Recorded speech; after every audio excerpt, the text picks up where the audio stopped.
Other भी रखना है कि यार म्यूनिसिपल कमिश्नर अपना काम नहीं कर रहा, देखो म्यूनिसिपल ऑफिसर्स काम नहीं कर रहे, देखो जो लोअर स्टाफ है वो काम नहीं कर रहा, so on and so fourth. वो क्यों नहीं कर रहा, ये वो पूछते जाएंगे, right. However they will not do the function. Doing the function का काम होता है एग्जीक्यूटिव का, okay. So doing the function का काम होता है एग्जीक्यूटिव। अरे भाई, एग्जीक्यूटिव का काम होता है टू इम्प्लीमेंट पॉलिसी। दोस्त लोग निकले हुए हैं। To implement policy. तो पॉलिसी बनाए डेलिबरेटिव पार्ट ने, अब इम्प्लीमेंट करेंगे। नाउ इम्प्लीमेंटेशन में जो ऑफिसर लेवल्स पे होते हैं उनको म्यूनिसिपल ऑफिसर्स बोलते हैं, और ये सारे म्यूनिसिपल ऑफिसर्स का हेड जो होता है वो म्यूनिसिपल कमिश्नर होता है, ओके। सो द पीक और the head of the executive part is the municipal commissioner. Usually a senior IAS officer, बड़ी cities में usually senior IAS officer will become the municipal or the chief municipal commissioner, okay?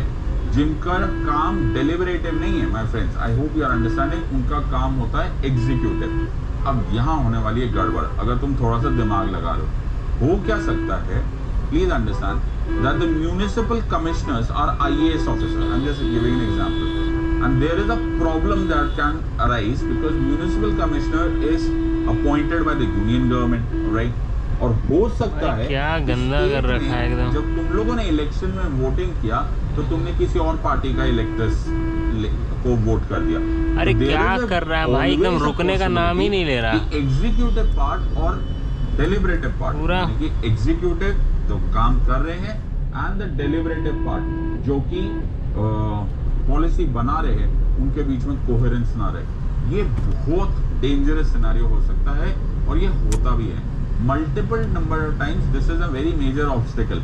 Reason to that आप इसलिए बोल सकते हो क्योंकि political interest बीच में आ ही सकता है। सो आपको नोटिस करते जा रहे हो इस पूरे सिनेरियो में। अगर तुम्हें मैं बाद में आंसर लिखने को बोलूँ ना तो तुम बड़े अच्छे से आंसर लिख सकते हो अगर तुम ध्यान से देखो तो। ये पूरा का पूरा म्यूनिसिपैलिटी या लोकल गवर्नमेंट्स या फिर चाहे इवन पंचायती राज का पार्ट है, ये सारा का सारा बड़ी बुरी तरह से प्लेग्ड है, बड़ी बुरी तरह से प्लेग्ड है विद रिगार्ड्स टू कॉन्फ्लिक्ट। एक कभी यूनियन गवर्नमेंट और स्टेट गवर्नमेंट के बीच में कॉन्फ्लिक्ट, कभी तुम्हें दिख रहा है तो conflict between the deliberative part and executive part. ये कॉन्फ्लिक्ट के चक्कर में मल्टीपल है, तो कभी भी तुम्हें क्वेश्चन आएगा हमेशा इन चीजों पे फोकस करो, ओके। क्योंकि तुम्हें टाइम पास आंसर थोड़ा देना है, तुम्हें अपने मन के भावनाएं थोड़ा व्यक्त करने को बोल रहा है कोई। तुम्हें तो वो बताना है जो रियल प्रॉब्लम है जिसको सॉल्व किया जा सकता है, okay. So on that stuff, okay, you have to ensure कि तुम्हें क्या पार्ट पढ़ना है और क्या पार्ट नहीं पढ़ना है, राइट।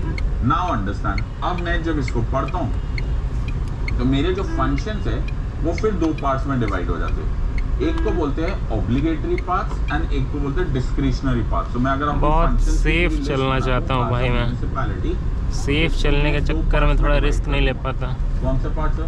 एक वो जो तुमने करने ही करने, तुम्हें करना ही पड़ेगा मिस्टर म्यूनिसिपैलिटी, तुम्हें अपना काम करना ही पड़ेगा। When I say municipality please understand this as all the three levels, okay. These are the one which must be performed.